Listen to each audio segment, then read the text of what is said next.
Hello বন্ধুরা, যদি আপনাকে কেউ জিজ্ঞাসা করে এই মহাবিশ্বে কত ধরনের সভ্যতা আছে, তাহলে বেশিরভাগ মানুষই বলবে পৃথিবীতে বসবাসকারী মানব সভ্যতার কথা, এবং তাদের এই ধারণা ভুল নয়।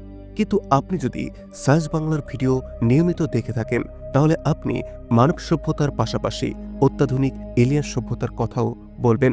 ওই সমস্ত সভ্যতা এমনই সভ্যতা যাদের শক্তি এবং এনার্জি ব্যবহার করার ক্ষমতা মানব সভ্যতার তুলনায় কোটি কোটি গুণ বেশি। যদি কোনো সভ্যতা তার পুরো গ্রহের সমান এনার্জিকে ব্যবহার করতে পারে, তাহলে তাকে বলা হয় টাইপ 1 সভ্যতা। আর যদি সেই সভ্যতা আরও এগিয়ে গিয়ে নিজের পুরো নক্ষত্র বা তারকার সমান এনার্জিকে ব্যবহার করতে শুরু করে, তাহলে তাকে বলা হয় টাইপ 2 সভ্যতা। আর এই ভিত্তিতে যে সভ্যতা নিজের সম্পূর্ণ গ্যালাক্সির সমান এনার্জিকে ব্যবহার করতে পারে, তাকে বলা হয় টাইপ 3 সভ্যতা। সাধারণত আমরা এই 3 ধরনের সভ্যতার কথাই বেশি শুনে থাকি, কিন্তু যদি আমরা আরও উন্নত স্তরে যাই, তাহলে দেখা যাবে যে এই 3টি সভ্যতার থেকেও অনেক বেশি শক্তিশালী সভ্যতা এই মহাবিশ্বেই থাকতে পারে। এমন সভ্যতা যারা একটি গ্যালাক্সির পরিবর্তে পুরো গ্যালাক্সি সুপার ক্লাস্টার এবং হাজার হাজার ব্ল্যাক হোলের এনার্জিকে ব্যবহার করতে পারে, যাদের কাছে এত শক্তি থাকবে যে তারা একসাথে কোটি কোটি পৃথিবীর মতো গ্রহকে তৈরি করতেও পারে এবং চাইলে ধ্বংসও করতে পারে। কিন্তু প্রশ্ন হলো, এই সভ্যতাগুলো আসলে কেমন? তারা কতটা শক্তিশালী হতে পারে? তারা কি কখনো পৃথিবীতে আসে বা আসবে? আর যদি আসে, তাহলে কি হবে? এই সমস্ত প্রশ্নের উত্তরকে জানার জন্য চলুন আমার সাথে আর একবার মহাবিশ্বের এক রোমাঞ্চকর যাত্রায় বেরিয়ে পড়ি, যেখানে আপনি এমন সব সভ্যতার কথা জানবেন যারা চাইলে মহাবিশ্বের নিয়মকে বদলে দিতে পারে, সময়কে থামিয়ে দিতে পারে এবং যে কোনো এলিয়েন বা জীবের মস্তিষ্ক পর্যন্ত পরিবর্তন করতে পারে। তাহলে চলুন আর দেরি না করে আমাদের যাত্রা শুরু করি। বন্ধুরা, এই পৃথিবীতে মানবজাতি রয়েছে কয়েক লক্ষ বছর ধরে, কিন্তু আজকের দিনে আমরা যেভাবে উন্নতি করছি এবং যতটা এনার্জি ব্যবহার করছি, তা এখনও টাইপ 1 সভ্যতার থেকেও অনেক কম। এই মুহূর্তে আমরা প্রায় টাইপ 0.7 সভ্যতা, অর্থাৎ আমরা এখনও আমাদের পুরো গ্রহের সমান এনার্জিকে ব্যবহার করতে পারি না। প্রায় 60 লক্ষ বছর সময় লেগেছে মানবজাতির এই টাইপ 0.7 পর্যন্ত পৌঁছাতে। কিন্তু এখন যেভাবে আমরা এগোচ্ছি, তাতে মনে হচ্ছে আগামী 200 বছরের মধ্যেই মানব সভ্যতা টাইপ 1 সভ্যতায় পরিণত হবে। আর মজার বিষয় হলো, যেখানে টাইপ 1 হতে আমাদের 60 লক্ষ বছরেরও বেশি সময় লেগেছে, সেখানে টাইপ 2 হতে আমাদের লাগবে মাত্র কয়েক হাজার বছর। টাইপ 2 হওয়ার সাথে সাথেই আমাদের প্রযুক্তি এবং স্পেস এক্সপ্লোরেশন অবিশ্বাস্যভাবে উন্নত হয়ে যাবে। আমরা তখন একাধিক হ্যাবিটেবল প্ল্যানেটে কলোনি গড়ে তুলতে পারব। এরপর ধীরে ধীরে আমরা এগিয়ে যাব টাইপ 3 সভ্যতার দিকে। কিন্তু টাইপ 3 হওয়ার আগেই আমাদের নিজেদের গ্যালাক্সির প্রতিটি গ্রহে মানুষকে বসাতে হবে। যদি আমরা প্রতিটি গ্রহে অল্প সংখ্যক মানুষও পাঠাতে পারি, তাহলে প্রায় 20 লক্ষ বছরের মধ্যে আমরা গ্যালাক্সির প্রতিটি বাসযোগ্য গ্রহে মানবজাতিকে দেখতে পাব। আর যখন পুরো গ্যালাক্সি কলোনাইজ হয়ে যাবে, তখনই আমরা টাইপ 3 সভ্যতার প্রথম ধাপকে অতিক্রম করব। এখন এত বিশাল জনসংখ্যা টিকিয়ে রাখতে এবং ভবিষ্যতের স্পেস মিশন সম্পূর্ণ করতে আমাদের দরকার হবে বিপুল পরিমাণ এনার্জির। পুরো গ্যালাক্সিতে যত গ্রহ, নক্ষত্র, নিউট্রন স্টার এবং ব্ল্যাক হোল রয়েছে, তারা যত এনার্জি নির্গত করে, এই টাইপ 3 সভ্যতা প্রতি সেকেন্ডে সেই পরিমাণ এনার্জির ব্যবহার করে। তুলনা করলে দেখা যাবে এই এনার্জি টাইপ 1 সভ্যতার তুলনায় 10 বিলিয়ন বিলিয়ন গুণ বেশি এবং টাইপ 2 সভ্যতার তুলনায় 100 বিলিয়ন গুণ বেশি। কিন্তু এই বিশাল মহাবিশ্বে একটি গ্যালাক্সি তো সবকিছু নয়। এখানে রয়েছে 200 বিলিয়নেরও বেশি গ্যালাক্সি, এবং যদি এই সব গ্যালাক্সির ওপর নিয়ন্ত্রণ রাখতে হয়, তাহলে আমাদের যেতে হবে টাইপ 3 থেকেও আরও এক ধাপ ওপরে, অর্থাৎ টাইপ 4 সভ্যতায়। কিন্তু প্রশ্ন হলো, টাইপ 3 সভ্যতা কিভাবে টাইপ 4 হবে এবং তারা কি করতে পারবে? তারা কি পৃথিবীর প্রতিটি প্রাণীর মনকে নিয়ন্ত্রণ করতে পারবে? আর কত বছরে মানব সভ্যতা টাইপ 4 হবে? চলুন সামনে এগিয়ে এর উত্তরকে জানার চেষ্টা করি।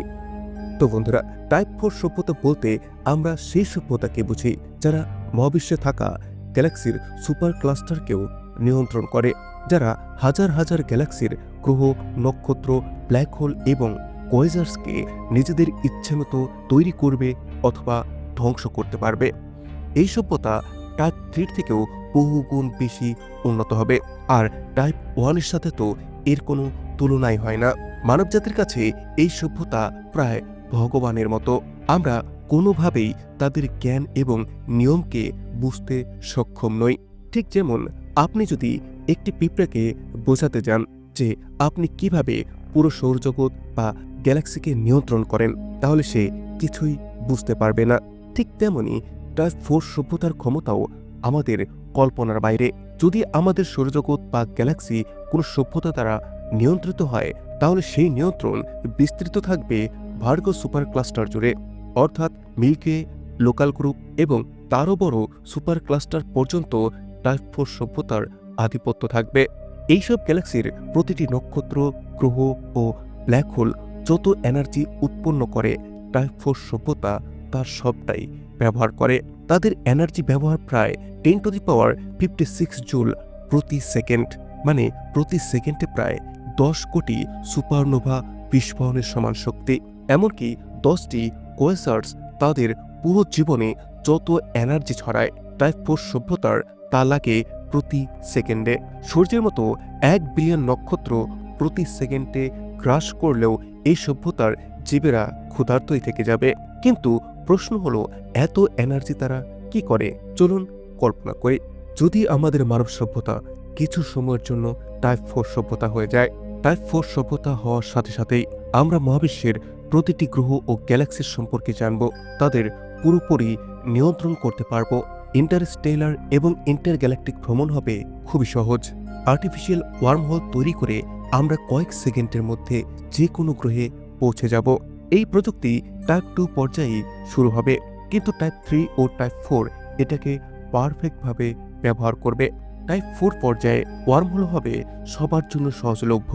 আরও অদ্ভুত বিষয় হলো, এই সভ্যতা মানুষের শরীর পাঠানোর পরিবর্তে তার মেমোরি ও নিউরন অ্যাক্টিভিটি ডেটা হিসেবে পাঠাতে পারবে। সেই ডেটা দিয়ে দূরবর্তী গ্রহে একটি রোবট তৈরি হবে, যা সেই মানুষটির মতোই চিন্তা ও কাজ করবে, যেন একটি অবতার। টাইপ 3ও কিছুটা এমন করতে পারলেও টাইপ 4 এর কম্পিউটেশনাল পাওয়ার এত বেশি হবে যে তারা মানুষকে কোয়ান্টাম লেভেলে টেলিপোর্ট করতে পারবে।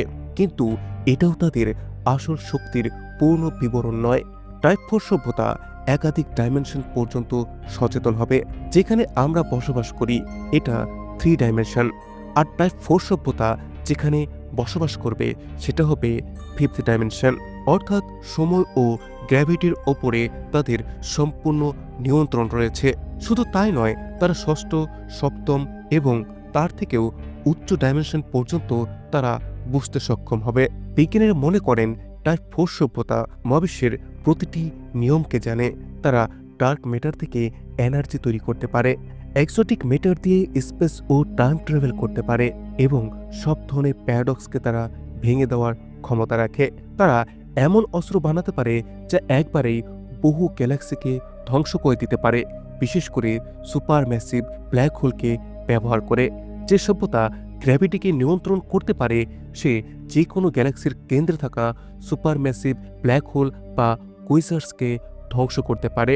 টাইপ 3 তো দূরের কথা, আজকের মানুষ এই শক্তির ধারের কাছেও নেই। চূড়ান্ত পর্যায়ে টাইপ 4 সভ্যতা অন্য ইউনিভার্সও তৈরি করতে পারে এবং কি অ্যাটমিক ম্যাটারকে অন্য ইউনিভার্সে পাঠাতে পারে, অর্থাৎ মানুষকে শুধু এই ইউনিভার্সেই নয়, অন্য ইউনিভার্সেও টেলিপোর্ট করা সম্ভব। আর এখান থেকেই শুরু হবে মাল্টিভার্সের যুগ। কিন্তু প্রশ্ন থেকেই যায়, মানুষ সভ্যতা কি কখনো টাইপ 4 হতে পারবে, নাকি এমন কোনো সভ্যতা এই মহাবিশ্বে আগেই আছে যারা সবকিছু নিয়ন্ত্রণ করছে কিন্তু আমরা বুঝতে পারছি না? মানব সভ্যতা 200 বছরের টাইপ 1, 4000 থেকে 10,000 বছরে টাইপ 2 এবং 10,000 থেকে 1,00,000 বছরে টাইপ 3 হতে পারে, কিন্তু টাইপ 4 হওয়া ভীষণই কঠিন। মহাবিশ্বের শক্তিকে পুরোপুরি বুঝতে এবং নিয়ন্ত্রণ করতে মানবজাতির লেগে যেতে পারে কোটি কোটি বছর। আর যদি মানবজাতিকে বাদ দেই, তাহলে কি এই মহাবিশ্বে ইতিমধ্যেই কোনো টাইপ 4 সভ্যতা আছে? যদি থেকেও থাকে, তাহলে তারা আমাদের থেকে উচ্চতর ডাইমেনশনে বসবাস করছে। আমরা চাইলেও কখনো তাদেরকে বুঝতে পারবো না।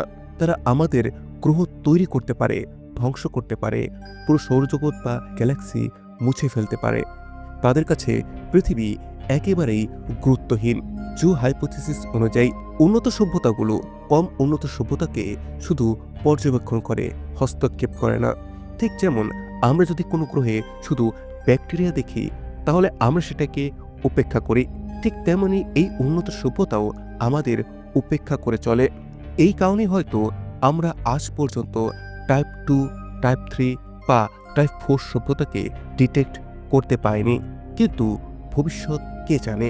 বিজ্ঞানীরা মনে করে মানব সভ্যতা যদি এইভাবেই এগোয়, তাহলে টাইপ 2 হওয়ার পরেই আমরা হয়তো অন্য কোনো উন্নত সভ্যতার সন্ধান পাব, এমনকি যোগাযোগও করতে পারব। কিন্তু তার জন্য আমাদের আগে নিজেদের এনার্জির ব্যবহার বাড়াতে হবে। বন্ধুরা, আজকের এই ভিডিওটি এই পর্যন্তই। ভিডিওটি কেমন লাগলো এবং কোন অংশটি আপনার সব থেকে বেশি অবাক করেছে অবশ্যই কমেন্টে জানাবেন। আর এমন সব ভিডিওর জন্য চ্যানেলটিকে সাবস্ক্রাইব করে বেল আইকনে ক্লিক করুন। Thanks for watching. Take care. Bye by.